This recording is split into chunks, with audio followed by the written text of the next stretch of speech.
that however hard it is, He's giving us sleep. Can you imagine if there is no sleep? In fact, if you don't sleep, after a while you start dying. Our Lord is creating, but He is describing Himself. He doesn't sleep.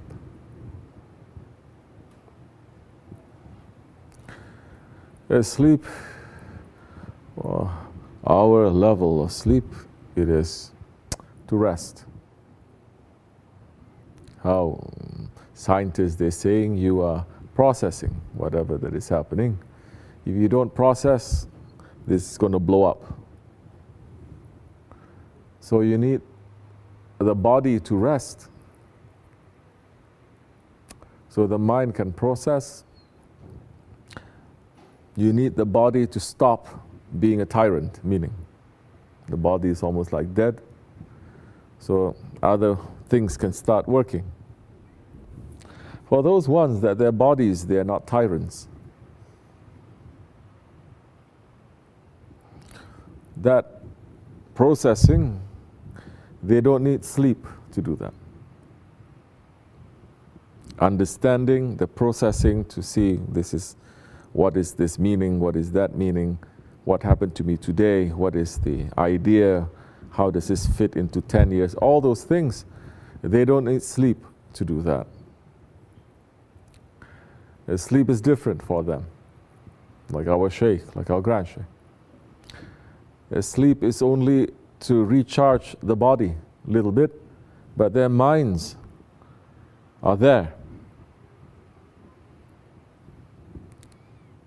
Because what regular people like us doing, needing the sleep, they are doing when they are awake.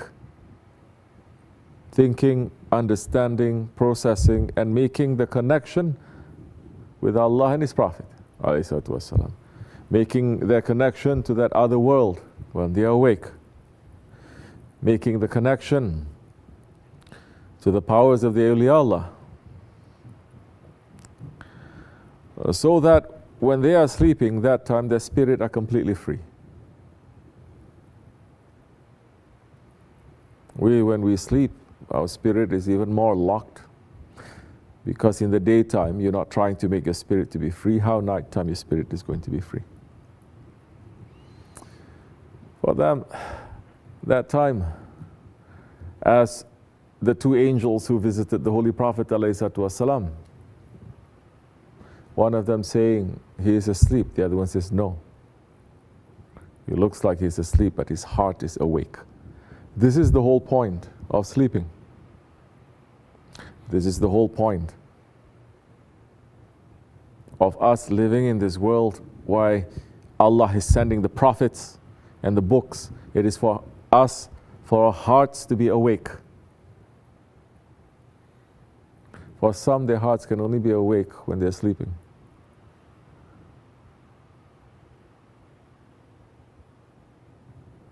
Where are we? We are following the beloveds of Allah, that their hearts are awake even when their eyes are closed. Awake to what? Awake to the lie and the falsehood of this dunya. Awake to that, not drunk thinking that this world, it is beloved. Understanding that this world is a fitna. And they are awake to taste what those other worlds are like, to be in the presence of their Lord. Now when they look with the nur of Allah. When they speak with Allah's truth. And when they act for the sake of Allah subhanahu wa ta'ala. They are not there even for themselves so that they reach to higher and higher stations. They are there for the ummah of the Prophet alayhi salatu wasalam.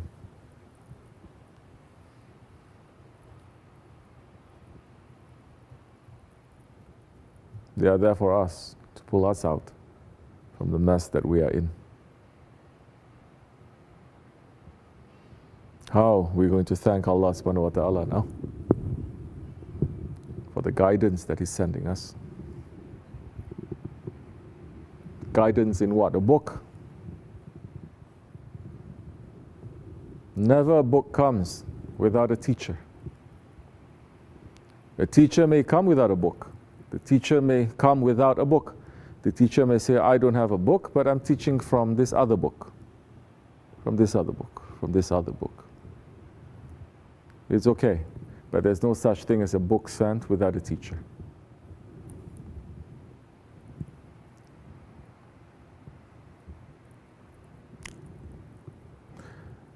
So this is the month of the walking Quran, month of the Holy Prophet ﷺ. Find in this month gratefulness to Allah for sending us that Prophet. But how are you going to send gratefulness just to say thank you? The man who is more thirsty is the one who's going to be able to understand the value of the water. Yes? If you're not thirsty, they give you water, it's nothing. If you're dying from thirst, that glass of water is life. It's not a nothing, it's life. And it is sweeter than sherbet. But the man understands that he is in need of that water. How are we understanding that we are in need of that Prophet? Not just to praise the Prophet ﷺ. Not just to say you're the most beloved one, Allah is praising you, you have so many miracles, and you're the greatest one. For us. How are we in need of that Prophet? How are we going to understand if we're in need of that Prophet or not? How thirsty are we? What I mean by thirsty in this way?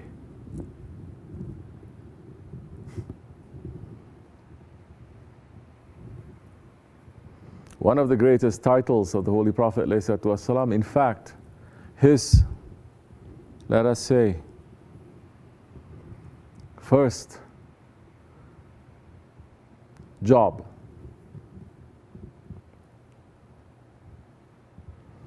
on the day of Qiyamah, on the day of resurrection, on Judgment Day, is to do what?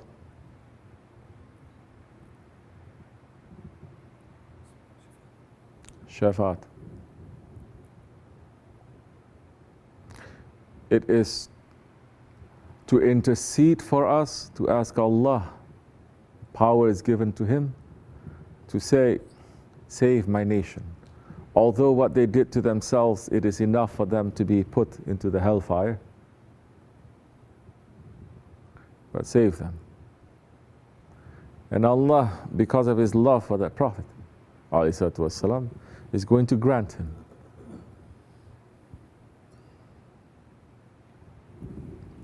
So how are we going to be grateful to that Holy Prophet ﷺ if we don't understand that right now, not on Judgment Day, right now we need his intercession. But his intercession, as he says, it is only to those in my nation who have committed the great sins. Isn't that what he said?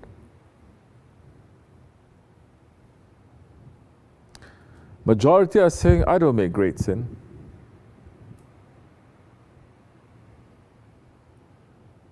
That's why in the 20th century, 21st century, majority are also saying, I don't need his intercession. I don't believe in the intercession of the Prophet. I don't make great sin. If people believe that they have made a sin, a wrong thing, and in the eyes of Allah it is a great one, even if it means running away from your work, your job, then they are going to make that tasbih of Hazrat Yunus, that prophet who did not do anything wrong, but he just took a break from his people a little bit. But he says, La ilaha illa anta subhana in kuntum minaz zalimin. Glory be to you. I am one of the people who oppress myself.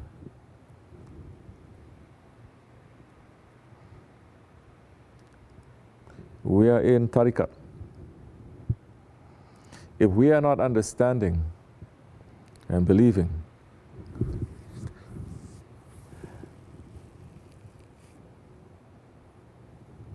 that we are committing the biggest sins, if we don't believe that, how are we going to ask for the intercession of the Prophet?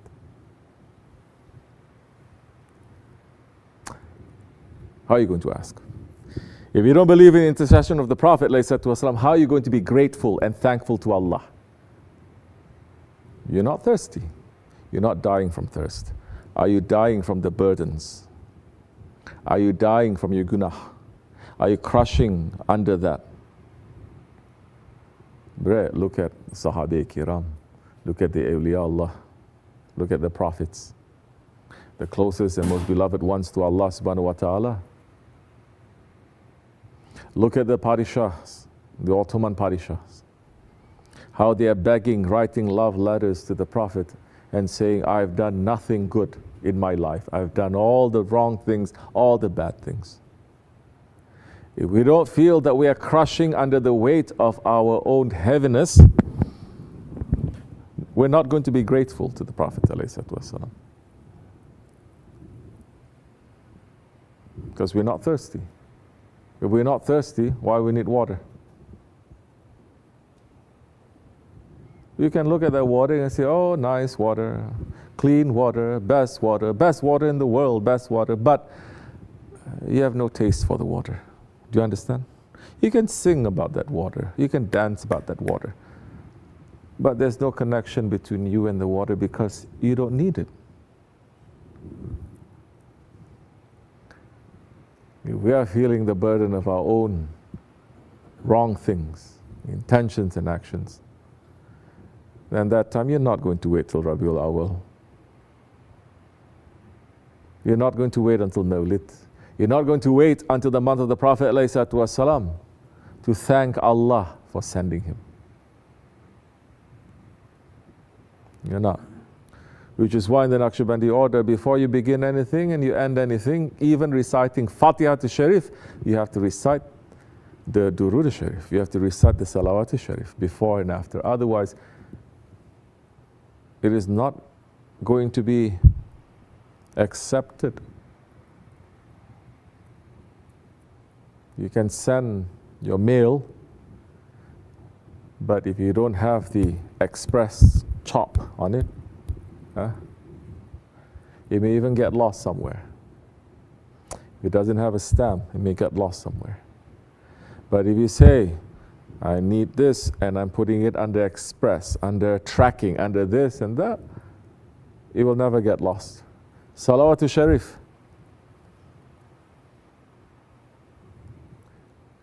When you say, Ya Rabbi, you love that Prophet, and you're saying, you and your angels, you send the highest blessings to him, and you're saying to us, oh, you who believe, send also the highest blessings to him, then I'm sending the highest blessings to him, as you are doing, and for his sake, in this life, and in all our lives, for his sake. We need his blessings and we need his intercession, we need his help. Then that protection of our life, of our actions, of our death will be on us. Even if we are filled from the toe to the top with wrong actions. That is our Prophet ﷺ. What a mercy he is. But for those who don't believe that they've done anything wrong, for those who don't believe they're crushing under the weight of their wrong actions and intentions, For those who are flying and thinking they are high level, so many in that way, they start off good, but their end is very bad. May Allah always make us to be under the feet of our Shaykh, inshallah. Our knowledge of Allah, our knowledge of the Prophet ﷺ, our knowledge of Islam, our knowledge of Haqq, it is through our Shaykh. Before that, we knew nothing or wrong things. And we're asking for his intercession. May Allah forgive me and bless you. May Allah raise his station. Al-Fatiha. Amin. Assalamu alaikum.